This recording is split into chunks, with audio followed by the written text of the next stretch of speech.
नमस्कार, मैं मीना काव्या और आप देख रहे हैं सरस्वती सागा। आज कहानी एक ऐसे वर्ल्ड लीडर की जिसे पहचानती पूरी दुनिया है, लेकिन शायद जानती बहुत ही कम है। आज दुनिया में दो सुपर पावर्स की दो तरह की सोच हम सब देख रहे हैं।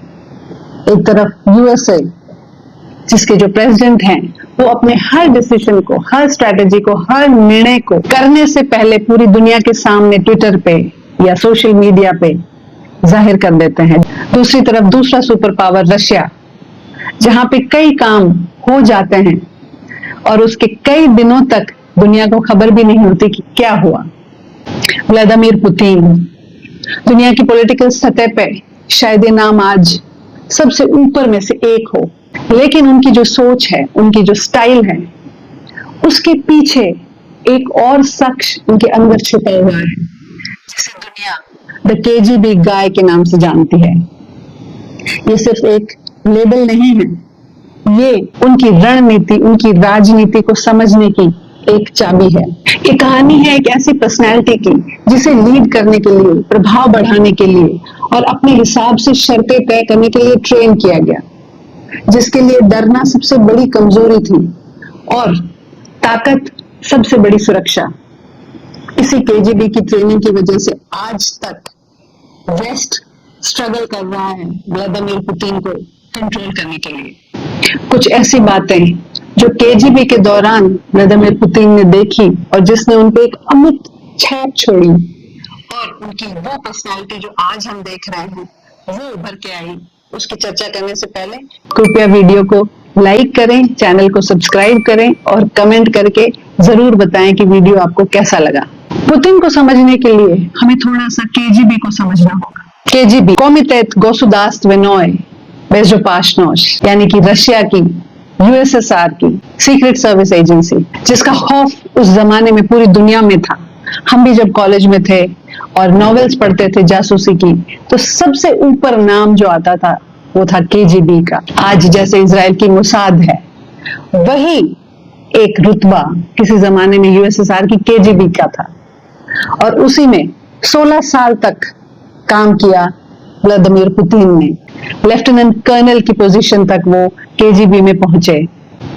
एक ऐसी ट्रेनिंग जहां आप अपनी पर्सनैलिटी को ज्यादा हाईलाइट नहीं करते, अपनी सोच को, अपने निर्णयों को अपने चेहरे पे, अपने हाव भाव पे नहीं लाने देते। अपने जो भी डिसीजंस हैं वो सही समय पे, सटीक तरीके से आप सामने लाते हैं। तो व्लादिमीर पुतिन द प्रेसिडेंट के पीछे कहीं ना कहीं वो केजीबी का जासूस आज भी जीवित है। पुतिन का जन्म 7 अक्टूबर 1952 में लेनिनग्राड में हुआ, जो आज सेंट पीटर्सबर्ग है। एक बहुत साधारण परिवार में उन्होंने जन्म लिया और उनका बचपन मुसीबतों और ट्रेजेडीज से भरा हुआ रहा। पुतिन को पहले से ही जासूसी का बहुत शौक था। वो बहुत नॉवेल्स जासूसी की पढ़ते थे और इसीलिए कॉलेज में उन्होंने लॉ पढ़ाई की, क्योंकि उन्हें पता चला था कि केजीबी में अगर एंट्री लेनी है तो लॉ स्टूडेंट्स को जल्दी मिलती है। 1975 में उन्होंने केजीबी ज्वाइन की। उनका जो केजीबी का टेन्योर था, उसका ज्यादातर वक्त उन्होंने ईस्ट जर्मनी के ड्रेसडेन शहर में गुजारा। आप सब जानते हैं कि 1945 के वर्ल्ड वॉर 2 के बाद जर्मनी के दो टुकड़े कर दिए गए थे, ईस्ट जर्मनी और West Germany. East Germany Russia का एक सैटेलाइट स्टेट था, जीडीआर, जर्मन डेमोक्रेटिक रिपब्लिक, और इसीलिए ड्रेसडेन में केजीबी का एक बहुत बड़ा ऑफिस था और वहीं पे तैनात थे पुतिन। उनके एक जर्मन बायोग्राफर बोरिस बेस्टेशर ने लिखा है कि अगर पुतिन को समझना है तो एक जो घटना ड्रेसडेन में हुई उसे समझना बहुत जरूरी है। 5 दिसंबर 1989 बर्लिन की जो वॉल थी ईस्ट जर्मनी और वेस्ट जर्मनी के बीच, वो गिर चुकी थी। ईस्ट जर्मनी में बहुत बड़े तौर पे प्रोटेस्ट चल रहे थे उनकी गवर्नमेंट के खिलाफ, और एक बहुत बड़े क्राउड ने आकर जो केजीबी की ऑफिस थी उसे घेर लिया था। केजीबी का जो गार्ड था वो भागा हुआ अंदर गया और वहां पे जो ऑफिसर तैनात थे उस वक्त पुतिन, उन्हें बताया कि बहुत एक वायलेंट क्राउड ने घेर लिया है। पुतिन बाहर आए और क्राउड से बात की और उन्हें धमकी दी कि हमारे पास गन्स हैं और हम वो चला लेंगे अगर आपने नहीं माना तो। इससे क्राउड थोड़ा डर गया, लेकिन पुतिन को दिखाई दे रहा था कि खतरा कितना है, उन्होंने अंदर जाके अपनी जो रेड आर्मी टैंक थी उन्हें कांटेक्ट किया और प्रोटेक्शन मांगा। लेकिन उन्हें जो जवाब वहां से मिला वो उनके साथ उम्र भर रहा। वहां से जवाब आया कि मॉस्को की परमिशन के बगैर हम कुछ नहीं कर सकते एंड मॉस्को इज साइलेंट। इस स्टेटमेंट की गूंज पूरी दुनिया में और पुतिन के दिमाग में हमेशा रही, मॉस्को इज साइलेंट। उस दिन जो हेल्पलेसनेस, जो मजबूरी उन्होंने महसूस की, उनके साथ रही और फ्रॉम मॉस्को इज साइलेंट वो खुद Moscow the president of Russia बन गए। 1991 में रशिया टूट गया और पुतिन ने केजीबी छोड़ दी, केजीबी को खत्म कर दिया गया। लेकिन जो इंटेलिजेंस का उनका अनुभव था वो हमेशा उनके साथ रहा। 1999 तक वो एफएसबी, जो केजीबी के बाद की एजेंसी थी, उसके चीफ बने, पॉलिटिक्स एंटर किया और 1999 में वो रशिया के प्राइम मिनिस्टर बने और 2000 में रशिया के प्रेसिडेंट बने। 2000 से लेके 2004 तक और उसके बाद 2008 तक वो रशिया के प्रेसिडेंट रहे। 2008 से लेकर 2012 तक वो रशिया के प्राइम मिनिस्टर रहे और 2012 में वो फिर से रशिया के प्रेसिडेंट बने, जो पोजीशन उनको आज तक हासिल है।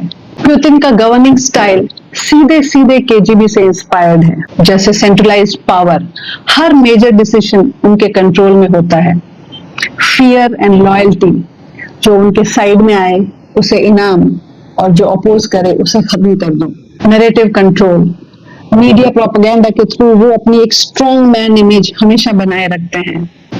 कैलकुलेटेड मूव्स, एक स्पाई की तरह पेशेंस के साथ साइलेंटली एक ही मूव में सबको शॉक कर देना, जैसे क्रीमिया का एनेक्सेशन और सीरिया में एंट्री। उन्होंने सीधे उन शक्तिशाली लोगों को जिन्होंने रशिया की सारी दौलत आपस में बांट रखी थी, उन्हें चैलेंज किया और उन्हें क्रेमलिन के आगे घुटने टेकने पे मजबूर किया। जब उन्होंने रशिया पे अपनी पकड़ मजबूत कर ली तो फिर कदम बढ़ाए रशिया का प्रभाव दुनिया में बढ़ाने के लिए, और उसके कुछ कदम थे सेकेंड चेचेनियन वॉर 1999। अगस्त 2008 में जॉर्जिया पर हमला करके उन्होंने पोस्ट कोल्ड वॉर व्यवस्था को सीधा चैलेंज किया। क्रीमिया एनेक्सेशन 2014, यूक्रेन हमला 2022। रशिया पे आज दुनिया में सबसे ज्यादा सैंक्शंस हैं, करीब 20,000 जैसे सैंक्शंस रशिया पे लगे हुए हैं।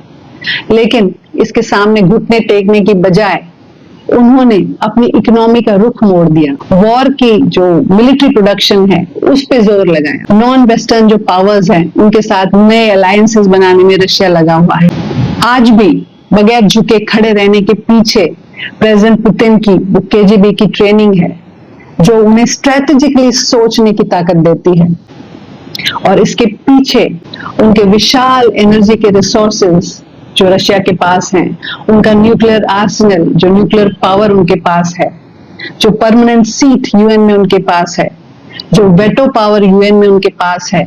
पुतिन जानते हैं कि वो अपनी सुरक्षा इन सब के द्वारा कर सकते हैं। प्रेसिडेंट पुतिन के निर्णयों के बारे में, उनके स्ट्रेटजीज के बारे में अच्छे बुरे कई ओपिनियंस आते हैं और आते रहेंगे, कई आर्ग्यूमेंट्स, कई चर्चाएं होती रहेंगी, लेकिन इस बात में कोई शक नहीं है, उनके गिरे हुए साम्राज्य के एजेंट से लेकर एक एब्सोल्यूट शासक तक का जो सफर है वो एम्बिशन और स्ट्रेटजी में एक मास्टर क्लास है। केजीबी का साइलेंट स्पाई, ड्रेसडेन का विटनेस और आज रशिया का स्ट्रॉन्ग मैन आज भी वही करता है जो केजीबी में उसकी ट्रेनिंग थी, ऑब्जर्व, कंट्रोल एंड स्ट्राइक। और इसी वजह से आज भी वेस्टर्न वर्ल्ड उन्हें कंट्रोल नहीं कर पा। जय हिंद, नमस्कार।